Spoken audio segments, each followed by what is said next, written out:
குருமொழியே வேதம் வேதம். ஓம் குருவிழியே தீபம் தீபம். ஓம் குருவதமே காப்பு காப்பு.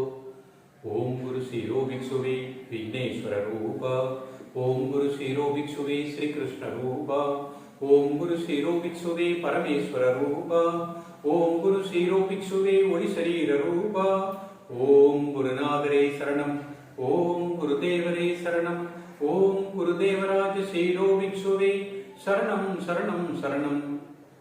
ஓம் சிவதத்வாய வித்மகே யோகாத்ராய தீமகி தன்னோ பதஞ்சலி குரு பிரசோதயாத்.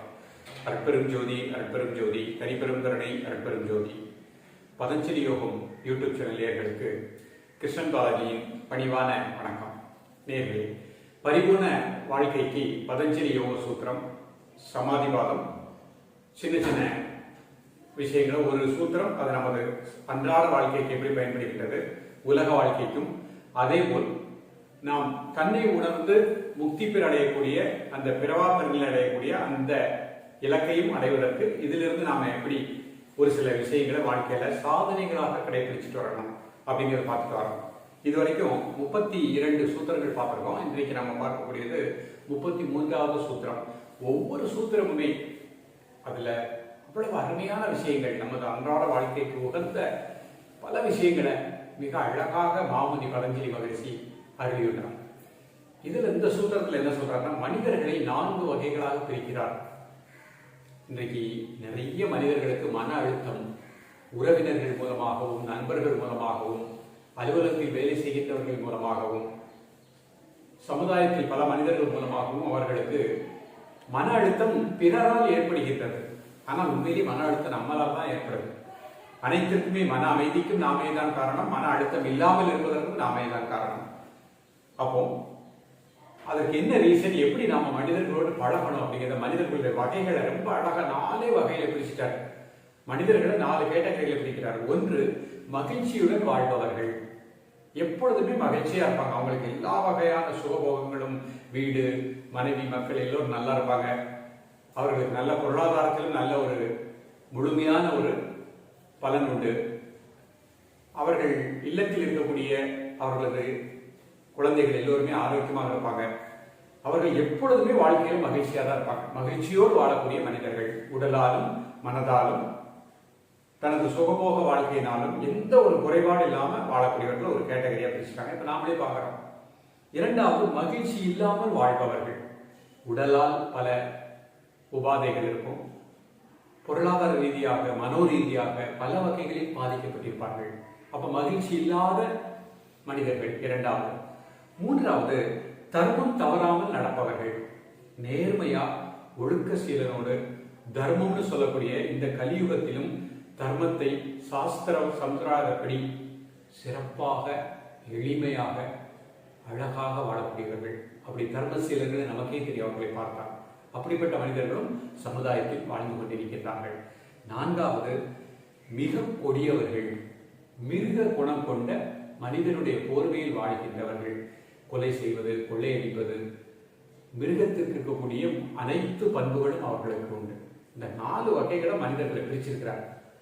இப்ப என்ன சொல்றாரு, நீங்க எப்படி இந்த மனிதர்களோடு நீங்கள் உறவு வைத்துக் கொள்ள வேண்டும், அவர்களோடு எப்படி நீங்க பழக வேண்டும். இப்ப முதல்ல என்ன பார்த்தோம், மகிழ்ச்சியுடன் வாழ்பவர்கள். இந்த மகிழ்ச்சியோடு வாழ்பவர்கள் நண்பர்களாக கொள்ளுங்கள். ரொம்ப ஒரு ஈஸியா நான் சொல்லிடலாம். ஒரு உறவினர்களாக இருந்தாலும் சரி, நண்பர்களாக இருந்தாலும் சரி, ஒரு உறவினர்ல ஒருத்தர் நல்ல நிலைக்கு, உயர்ந்த நிலைக்கு வர்றார் அப்படின்னா மற்ற உறவினர்கள் எல்லோரும் அவர்களை வாழ்த்துகின்றார்களா அப்படின்னா 100% இல்லை. அவர்களது வளர்ச்சியை கண்டு பொறாமை அடையக்கூடியவர்களே நிறைய நபர்கள் இருக்கின்றார்கள். அந்த பொறாமையின் காரணமாக யார் பொறாமை அடைந்தார்களோ அவர்களுக்கு உடல் ரீதியாக பாதிப்பு ஏற்படும். அவருடைய தாக்கம் இவருக்கும் ஏற்படும். அப்ப நாம நமது நண்பர்களாக இருந்தாலும், உறவினர்களாக இருந்தாலும், ஒருவருடைய வளர்ச்சியை பார்த்து, ஒருவர் மகிழ்ச்சியாக வாழ்கின்றார், உடலால் ஆரோக்கியம், உள்ளத்தால் அமைதி, பொருளாதாரத்தில் அமைதி, நல்ல ஒரு நிலையில வாழ்கின்றார், அவரது வளர்ச்சி வளர்ந்து கொண்டே இருக்கின்றது என்றால் அவர்களை நண்பர்களாக கொள்ளுங்கள். நண்பர்களை என்ன சொல்லுவோம், அவ்வளவு அன்பை பொழிவோம். உறவினரை விட ஒருபடி மேல நண்பர்கள் சொல்லுவோம் இல்லையா? அப்போ நண்பர்கள் போது நீங்க உங்களது உறவினர்கள் யாராக இருந்தாலும் மகிழ்ச்சியாக வாழ்பவர்களிடம் பொறாமை உணர்வு கொள்ளாமல் நண்பர்களாக வாழ அந்த உறவை வைத்துக் கொள்ள வேண்டும். அப்ப நமக்கு மனதில் அளவுல வயிறு அளவுல எந்த பகுதியிலும் ஒரு எரிச்சல் அப்படிங்கிறது ஏற்படாது. இரண்டாவது என்ன சொல்றாரு, மகிழ்ச்சி இல்லாதவர்கள். இப்போ உடலால் பல பிரச்சனைகள் இருக்கலாம், பொருளாதார ரீதியாக பிரச்சனைகள் இருக்கலாம். அப்படிப்பட்டவர்களிடம் அனுதாபம் காட்டுங்கள். இப்ப அனுதாபம் அப்படின்னா நம்ம ஏதாவது ஒரு உதவி செய்யணும், அவருக்கு நம்மால் முடிந்த அளவு உடலாலும் பொருளாலும் ஏதாவது ஒரு உதவி செய்யணும். அப்ப மகிழ்ச்சி இல்லாத மனிதர்களை பார்க்கின்ற பொழுது நாம் அப்படி விலகி போயிடக்கூடாது. அவர்கள் எதுக்கு இறைவன் கண் முன்னால் காண்பிக்கின்றான்? ஏதோ இதற்குள் இருக்கக்கூடிய இந்த ஆத்மா அந்த அவருக்குள் இருக்கக்கூடிய அந்த உடலுக்கும் அந்த அவருக்குள் இருக்கக்கூடிய ஆத்மாவுக்கும் நம்ம ஏதோ ஒரு உதவி செய்யணும். அப்ப மகிழ்ச்சி இல்லாதவர்கள், உடலால் துன்பப்படுகின்றவர்களுக்கும் பொருளாதார ரீதியாக துன்பப்படுகின்றவர்களுக்கும் மற்ற மனோவேதனையாக துன்பப்படுகின்றவர்களுக்கும் அவர்களை பார்த்தால் அனுதாபம் அப்படிங்கிற சாவியினால் அந்த பூட்டை துறக்கணும். இது ஒரு பூட்டு, இது ஒரு சாவி அப்படின்னு சொல்லிட்டார். மகிழ்ச்சியோடு இருக்கக்கூடிய மனிதர்கள் அப்படிங்கிற ஒரு பூட்டு. அவர்களிடம் நாம் என்ன சாவி வச்சுக்கொள்ள வேண்டும்? நண்பர்கள் அப்படிங்கிற சாவியை வைத்து தொடர்ந்து அவர்களோடு நாம் சந்தோஷமாக அவர்கள் நண்பர்களாக ஏற்றுக்கொள்ள வேண்டும். மகிழ்ச்சி இல்லாமல் வாழக்கூடிய மனிதர்கள், துன்பப்படுகின்றவர்கள், உடலால் பொருளாதார ரீதியால் பிறரால் துன்பப்படுகின்றவர்கள், அவர்களை பார்க்கும் பொழுது நாம் அது ஒரு கூட்டு, அதற்கு நம்ம அனுதாபம் அப்படிங்கிற சாவியை வைத்து அவர்களோடு நாம் உறவு மேற்கொள்ள வேண்டும். நம்மால் முடிந்த உதவியை அவருக்கு செய்ய வேண்டும். மூன்றாவது தர்மம் தவறாமல் நடக்கின்றவர்கள், அவர்களிடம் உறவு கொள்ள வேண்டும் அப்படிங்கிறார். நீங்கள் யாரிடம் உறவு கொள்கின்றீர்களோ அவர்களுடைய மனோநிலை, அவர்களுடைய எண்ணப்பதிவுகள், அவர்களுடைய அனுபவ பதிவுகள் உங்களுக்குள் இறங்கிக் கொண்டே இருக்கும். நீங்களும் அவர்களை போல் மாறக்கூடிய நிலை கிடைக்கும். ஒரு தொடர்ந்து குடிக்கக்கூடிய ஒரு மனிதனோடு நம்ம தொடர்பு வைத்துக் கொண்டு உறவு வைத்துக் கொண்டு இருந்தால் நல்லவன் கூட நாளாக நாளாக அந்த அவருடைய உணர்வலைகளின் காரணமாக தான் குடிகாரனாக மாறக்கூடிய நிலை ஏற்பட்டுவிடும். அப்ப தர்ம தவறாமல் வாழ்கின்ற தர்மசீலர்கள், பெரியவர்கள், மகான்கள், அவர்களிடம் அடிக்கடி உறவு வைத்துக் கொள்ள வேண்டும். அவர்கள் தான் நம்ம பார்க்கும் பொழுது நமக்குள் இருக்கக்கூடிய குறைபாடுகளை அவர்கள் அழகாக எடுத்துரைத்து நம்மையும் சிற்பம் போல் செதுக்கி ஒரு சிலையாக உருவாக்கி விடுவார்கள். அப்போ தர்மசீலர்கள், பெரிய பெரிய மகான்கள், ஒழுக்க சீலர்கள், தர்மம் தவறாமல் வாழக்கூடிய பெரியவர்களிடம் நாம் மரியாதையோடு நடந்து கொண்டு அவர்களிடம் அடிக்கடி உறவு வைத்துக் கொள்ள வேண்டும். கடைசியாக கொடியவர்கள், மிக கொடியவர்கள், விலகின பண்புகளை கொண்டவர்கள். உங்களுக்கே தெரியும், நாம் கூறினால் எதையுமே அவர்கள் ஏற்றுக்கொள்ள மாட்டார்கள்.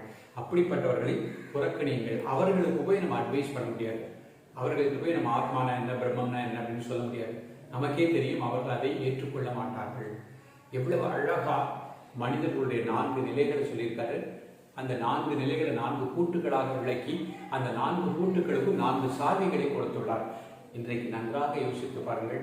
உங்களுக்கு ஏற்பட்ட மன அழுத்தம் எதனால் ஏற்பட்டது என்றால், நீங்கள் உங்களது எண்ணங்களை, உங்களது உணர்வுகளை எப்படி ஒரு நன்றாக ஒரு சந்தோஷமாக மகிழ்ச்சியாக இருக்கக்கூடிய மனிதர்களை பார்த்து பொறாமைப்படுகின்றீர்களா? இனிமேல் அதை மாற்றிக் கொள்ளுங்கள். துன்பப்படுகின்றவர்களை பார்த்து நீங்கள் ஏளனம் செய்கின்றீர்களா? இனிமேல் அனுதாபப்பட்டு அவர்களுக்காக ஏதாவது ஒரு உதவியை செய்ய முற்படுங்கள். உங்கள் இல்லத்திலேயே, உங்கள் தெருவிலேயே, உங்கள் ஊரிலேயே தர்மவான்கள் என்று சொல்லக்கூடிய ஒழுக்க நெறியோடு வாழ்கின்றவர்கள் நிச்சயமாக இருப்பார்கள். அப்படிப்பட்டவர்களிடம் உறவு அடிக்கடி அவர்களோடு சென்று தொடர்பு ஏற்படுத்தி அவர்களிடமிருந்து நல்ல பழக்க வழக்கங்களை நாம் நமது உள்ளத்திலே பதிய வைத்து நம்மை நாமே மாற்றி நாமும் தர்மசீலராக வாழ முயற்சிக்க வேண்டும். கொடியவர்களை பற்றியே உலகம் கெட்டுவிட்டதுன்னு நிறைய அவர்கள் சொல்றாங்க. உலகம் இப்பொழுதுமே கெடவில்லை. உலகம் இறைவனால் படைக்கப்பட்ட உலகம் நன்றாக இருக்கின்றது. அதில் கொடியவர்கள் இருக்கின்றார்கள் என்றால் அது இறைவன் பார்த்துக் கொள்ளட்டும். அதை பிரார்த்தனையோடு விட்டுறோம். அவர்களுக்கு போய் நாம் ஒரு அட்வைஸ் பண்றதோ இல்லை அவர்களுக்கு போய் நம்ம ஒரு இப்படித்தான் வாழணும் அப்படின்னு எடுத்துரைப்பதோ எதுவுமே வேண்டாம். ஸோ இந்த மாதிரி 4 வகை மனிதர்களையும் நம்ம ஃபாலோ பண்ணிட்டே வரணும். அடுத்து இதுல சூக்குமமா என்ன சொல்றாரு, எதனால் இந்த நம்ம உலகத்துல எதனால இப்படி 4 கேட்டகரியில் இருக்கிறாங்க? ஏன் எல்லா மனிதர்களும் மகிழ்ச்சியுடைய மனிதர்களாக இல்லை? இது இல்லை இறைவனுடைய பாகுபாடா? இல்லை, இறைவனுடைய பாகுபாடா இல்லை. நமது எண்ணம், நமது சொல், நமது செயல், இதை ஒவ்வொருவருக்குள்ளும் இருக்கக்கூடிய கர்ம வினை அப்படிங்கிறது. அந்த கர்ம வினைக்கு ஏற்பதான் இந்த ஜென்மத்தில் ஒருவருடைய வாழ்க்கை முறை அமைகின்றது. இந்த ஜென்மத்தில் நீ விழிப்போடும் துடிப்போடும் நல்ல எண்ணத்தை நீ வளர்த்து கொண்டே வந்தால் நாளை உனது வாழ்க்கை வளமாக இருக்கும். ஒரு தர்மசீலனாக வாழக்கூடிய அந்த இலக்கை நோக்கியே நாம் சென்று கொண்டிருக்க வேண்டும்.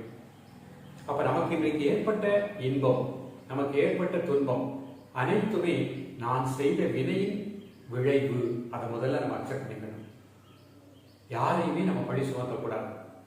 இறைவனால் படைக்கப்பட்ட அனைத்து ஆத்மாக்களும் ஆத்மா மிக ஒரே ஆத்மா தான். அதுல எந்த ஒரு வித்தியாசம் கிடையாது. ஆனந்தமானது, அமைதியானது, அது பிரபஞ்சம் முழுக்க வீட்டிருக்கின்றது. அதான் ஏற்கனவே நம்ம கருவுரு தத்துவம் பார்த்திருக்கோம். அந்த ஆத்மாவுடைய சின்ன துளி தான் இந்த உடல்ல இருக்குது. இந்த உடல் தான் மாறிக்கொண்டே இருக்கின்றது. இந்த உடலுக்கும் மனதிற்கும் பல வகையான பிணிகள் நம்முடைய எண்ணங்களின் காரணமாகவும் நமது உணர்வுகளின் காரணமாகவும் நமது கர்மவினையின் காரணமாகவும் வந்து கொண்டே இருக்கின்றது. அப்ப அந்த கர்மவினையை அகற்றுவதற்கு நாம் ரொம்ப தீவிரமாக முயற்சி செய்ய வேண்டும்.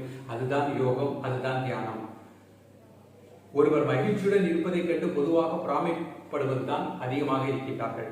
ஒரு ஏழை நன்கு படித்து உழைத்து வாழ்வில் நன்கு சம்பாதித்து முன்னுக்கு வந்த ஒரு பணக்காரன் ஆனால் கூட அவரின் உறவினர்கள் எத்தனை பேர் அதை கண்டு மகிழ்ச்சியோடு அவரிடம் நட்பு பூண்டு மிகவும் நல்லவர் அப்படின்னு சொல்றாங்க அப்படிங்கிறது அரிது அப்படிங்கிறது அந்த காலத்திலே எழுதிட்டார் சூத்திரத்துல. ஆகையினால் அதை பற்றி நீங்கள் வருத்தப்பட வேண்டாம்.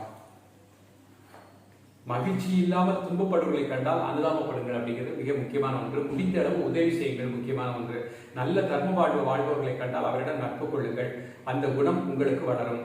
இது இப்ப நமக்கு ஏன் துன்பம் வருகின்றது அப்படிங்கிறத நம்ம லேசா சிந்தனை செய்யும் பொழுது நமது கர்ம வினை. அப்ப இப்பொழுது இருக்கக்கூடிய இதை பார்க்கக்கூடிய நேயர்களுக்கு உடலால் துன்பம் இருக்கலாம், பொருளாதார ரீதியாக துன்பம் இருக்கலாம், இல்ல உங்களது உறவினர்களால் துன்பம் இருக்கலாம். இது எல்லாமே நாம் செய்த வினையின் ஒரு பதிவு. வினையினுடைய விளைவை அனுபவித்துக் கொண்டிருக்கின்றேன். அந்த கர்ம வினை இதோடு போய்விடட்டும். நீங்க இந்த சனத்துல இந்த நேரத்தில் நீங்கள் ஒரு சபதம் எடுங்கள்.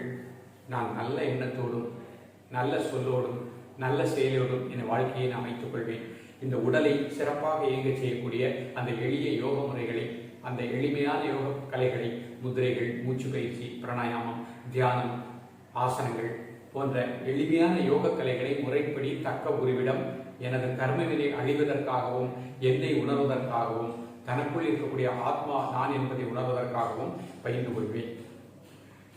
அதுக்குரிய முயற்சி அந்த எண்ணத்தை நீங்க விதையா போடுங்க மனசுல.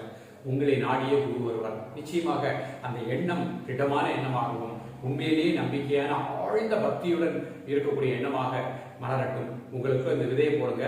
அந்த விதை மலர்ந்து வளர்ந்து செடியாக, கொடியாக, மரமாக வரும். அதிலிருந்து அமைதி, ஆனந்தம், ஆத்மானந்தம் போன்ற காய்கனிகளை பற்றி நாம் அழகாக வாழ முடியும். அப்ப அந்த யோக கலைகளை பயிரணும். உணவில் ஒரு ஒழுக்கத்தை ஏற்படுத்திக் கொள்ள வேண்டும். எனக்கு என்ன துன்பம் வந்தாலும் அது கர்மத்தின் நான் செய்த கர்மவினையின் காரணமாக வந்தது, பரவாயில்லை. அதை சந்தோஷமாக மகிழ்ச்சியாக அனுபவிக்க கற்றுக்கொள்ள வேண்டும். மிக ஒரு மகிழ்ச்சியான சூழ்நிலை வந்தாலும் அதுவும் இறைவன் கொடுத்த ஒரு பெரிய வரம். அதையும் நாம் ஒரே மனநிலையில் அதையும் நாம் ஏற்றுக்கொள்ள வேண்டும். எப்பொழுதுமே சந்தோஷமாக, மகிழ்ச்சியாக, திருப்தியாக, அமைதியாக, நான் என்பது இந்த உடல் அல்ல, நான் என்பது இந்த பிராணன் அல்ல, நான் என்பது இந்த மனம் அல்ல, நான் என்பது இந்த புத்தி அல்ல, நான் என்பது அனைத்தையும் தாண்டிய மெய் உணர்வு. நான் பிரபஞ்சம் முழுக்க ஆனந்த சுரூபியாக, ஆத்மசுரூபியாக வைத்திருக்கின்றேன். அந்த மனதிற்குத்தான் ஏற்பட்ட துன்பங்கள் எல்லாமே ஒழிய இந்த ஆத்மாவிற்கு எந்த ஒரு துன்பமும் கிடையாது. அந்த ஒரு சிந்தனை வரணும் அப்படின்னா தினமுமே நீங்கள் காலை மாலை 20 நிமிடமாக கண்களை மூடி நிமிர்ந்து கை சின்முத்திரை வைத்துக் கொண்டு மூச்சில் கவனம் செலுத்த வேண்டும். 20 நிமிடங்கள் தொடர்ந்து அமைதியாக காலையில் பிரம்ம முகூர்த்தம் சொல்லக்கூடிய 3 இருந்து 5:30 மணிக்குள், அதேபோல் மாலை 5 இருந்து 6:30 மணிக்குள் இந்த பயிற்சியை பயிற்சி பண்ணணும். ஒரு 20 நிமிடம் ஆடாமல் அசையாமல் அப்படியே அமைதியாக மூச்சில் கவனம் செலுத்துங்கள். இதுதான் நமது கர்ம வினையை அழிக்க வல்லது. ஜீவனை சிந்தையில் நினைத்து நிற்றலே தியானம். அப்படி கண்களை மூடும் பொழுதுதான் நிறைய எண்ணங்கள் வரும். அதை பற்றி கவலைப்படாதுங்க. தொடர்ந்து நீங்கள் அமைதியாக யோக தந்தை பதஞ்சலி மகரிஷிக்கு ஒரு நமஸ்காரம். அவருடைய மூலமந்திரம் ஓம் குருவழியே ஆதி ஆதி, ஓம் குருமொழியே வேதம் வேதம், ஓம் குருவிழியே தீபம் தீபம், ஓம் குருபதமே காப்பு காப்பு. 1000 தலை கொண்ட ஆதிசேஷன் அவதாரம் அவர். யோகத்தை உலகில் கழித்தவர். தனது மனதை, புலன்களை அனைத்தையும் கட்டுக்கோப்பாக அடக்கி அது தனக்குள் இருக்கக்கூடிய ஆத்மஸ்வரூபத்தை முழுமையாக உணரச் செய்தவர். அதற்குரிய வழிமுறைகளை நமக்கு எடுத்துரைத்தவர்.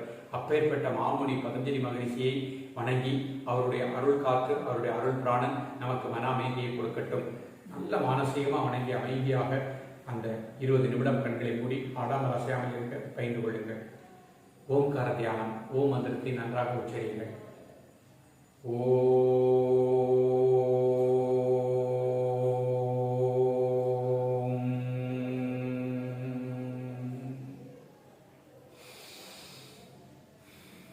ஓர் எடுக்கும்போது முதுகு தண்டனை கடைசி கோயில் அந்த பிராணக்காற்று மேலுக்கு வந்து முடிக்கும்போது இந்த அதிர்வலைகள் அநாகத சக்கரம் உள்பகுதியில் உங்களுக்கு உணர்வு அப்படியே வைத்து ஒரு 6 முறை இந்த மாதிரி ஓம்காரத்தை உச்சரித்து கொண்டு அமைதியாக ஜீவனை சிந்தையில் இணைத்து நிட்டலை தியானம், அந்த மாதிரி ஒரு தியானத்தில் அமருங்கள்.